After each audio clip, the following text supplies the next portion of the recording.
Hello guys and welcome po dito sa aking channel. For today's video ay gagawan po natin ng review ang application po na ito kung legit ba na paying siya and kung ano nga ba yung mga ways of earnings po na meron dito. Pero syempre bago yan, para po sa mga bago pa lamang dito po sa aking channel, huwag niyo pong kalimutang i-click ang subscribe button pati na rin po ang notification bell para lagi po kayong updated kapag may mga bago akong video upload. And dito rin po sa aking channel ay meron po akong pa-Gcash giveaway para nga po sa aking mga solid viewers and subscribers. Follow nyo lang po ako sa aking Facebook page dahil doon nga po ako namimigay ng ating pag-giveaway.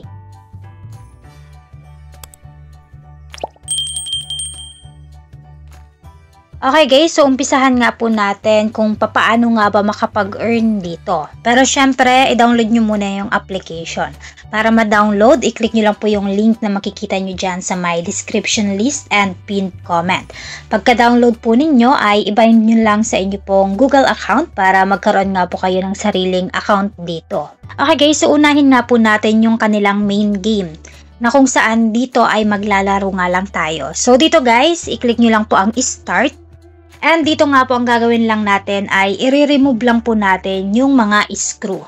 So yung mga screw na nandito ay meron pong iba't ibang kulay. And yung kulay na yan ay kailangan ipapareho po natin dito sa lalagyan sa bandang taas. So kung makikita ninyo, orange and yellow po ang nandito. So yun po yung uunahin nating alisin. So ganyan.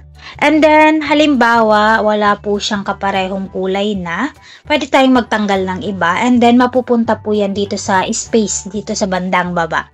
Pero, kailangan hindi po yan mapuno. Once na mapuno po yan, automatic game over tayo. So, para hindi yan mapuno, ang gagawin natin, pwede naman tayong magdagdag ng space o kaya ng lalagyan. I-click nyo lang po itong plus para magkaroon tayo ng additional na lalagyan. Pero para magkaroon, kailangan muna nating manood ng short video ads. May tools din dito sa bandang baba na pwede po nating magamit. So, pwede nyong gamitin yan. And then, again, manonood lang tayo ng short video ads every time na gumagamit tayo ng tools na meron po dito. And then, once na matapos na po nating laruin yan, automatic ay meron po tayong matatanggap na cash and screw. Okay, so ipapaliwanag ko sa inyo mamaya kung ano yung gamit ng screw and then yung cash at yung coins. So, unahin muna natin yung isa pang ways of earnings nila dito. Meron po silang daily task. Dito sa daily task, every time na nagagawa po natin yan, ay pwede rin po tayong makatanggap ng coins, stars, and screw. Ang gamit naman ng stars, dito po yan sa may bandang taas. Kapag nakapag-ipon tayo ng 25 na stars, automatic makakakuha din po tayo ng 500 screw. So, yung screw lang po ang matatanggap natin gamit ang star. Another ways of earnings, ito pong activity. So, dito naman sa activity, every time din po na meron tayong natatapos na activity, cash naman po yung ipinamimigay dito. Halimbawa, 50 cash, ibig sabihin 50 pesos po talaga mismo yan. Itong panghuli na ways of earnings na meron po dito, ito pong invite. So, itong invite friends, hindi po yan nawawala sa mga application. Pero, ang pag-invite po dito ay optional lang. Depende po yan sa inyo kung gusto nyo pong mag-invite or hindi. Kapag nag-i-invite po kasi tayo, mas napapabilis po niya yung pag-iipon po natin at mas napapabilis din po yung pag-withdraw natin. So, kapag nakapag-invite po tayo, pwede po tayong makatanggap up to 15 pesos or 5.7k or 1,000 na coin. So, meron silang invite rules dito. Nakadepende po yan sa ginagawa ng invite natin. Kung yung mga invite natin ay dami account lang or hindi nila talaga ginagamit ang application, wala din po tayong matatanggap. So, nakalagay dito na kapag na-reach ng invite natin ang level 5, saka lang po tayo makakatanggap ng coins and cash. So, magdedepende yung additional na matatanggap natin sa level kung nasaan na yung na-invite po natin. Okay guys, so yan po yung mga ways of earnings nila dito and every time na naglalaro po tayo ay meron ding energy na makikita dito. So nagka-countdown po yan, up to 10 yung maximum na may ipon po natin na energy na pwede nating gamitin. So kapag once na 0 na po siya, antayin lang po nating ulit na magkaroon para makapaglaro po ulit tayo. Pag-usapan naman natin ang pag-withdraw. Dalawa po yung pwede nating ma-withdraw dito. Meron pong cash and meron din pong coins. Unahin natin sa coins. Sa coins, pwede po tayong mag-withdraw gamit ang Lazada or GCash. Kapag GCash po, 200 pesos yung minimum withdrawal amount na pwede nating ma-withdraw. So, kaka-withdraw ko lang po ngayong araw. And then, dumating na nga rin po. Para makita po yung mga status or transaction natin, i-click nyo lang po ito. And then, withdrawal record.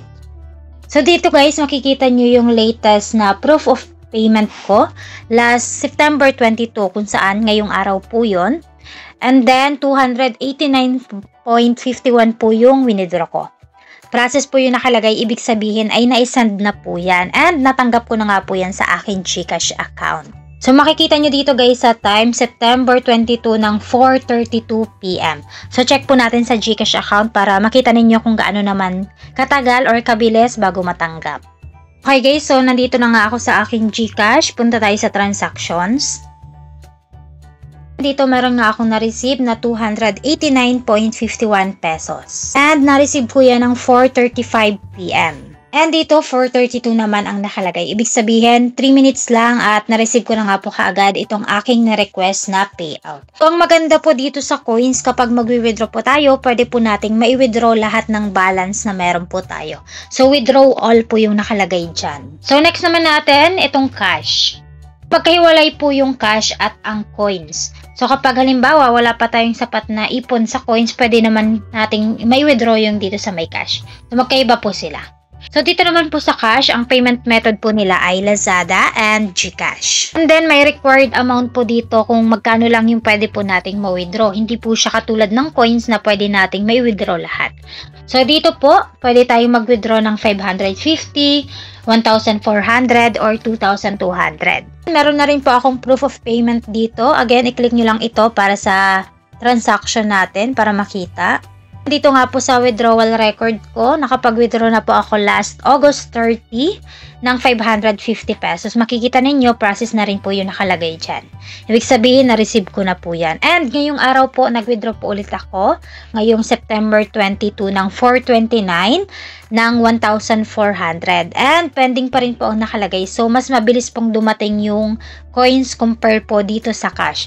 So, until now guys, hindi ko pa siya natatanggap. And once na ma-receive ko nga po ito, ay update ko po kayo. Next naman natin itong screw. So, ano nga ba yung gamit ng screw? Sa screw naman guys, kailangan lang po natin siyang ipunin. Once na maka 2,000 screw na po kayo, pwede nyo na yung ibenta. And then, pwede natin siyang mai-convert po into coins. Once na na-sell nyo po siya, automatic siyang mapupunta doon sa ating coins. Okay guys, so ayan, meron na nga nag-pop up dito kung saan dumating na yung winidraw ko sa cash. So, tingnan nga natin. So, ayan, nakalagay po dito na meron akong na-receive na 1,400 pesos. So, check po natin dito sa transaction. Click natin yan. And then, withdrawal record. And, ayan nga guys, process na nga po nakalagay. Ibig sabihin is, na-send na nga po talaga. So, ngayon lang siya dumating ng alas 5. So, 4:29. Mga 30 minutes guys, bago siya dumating. So, mas mabilis po yung coins compare talaga kay cash. Pero at least, hindi po siya inaabot ng 24 hours.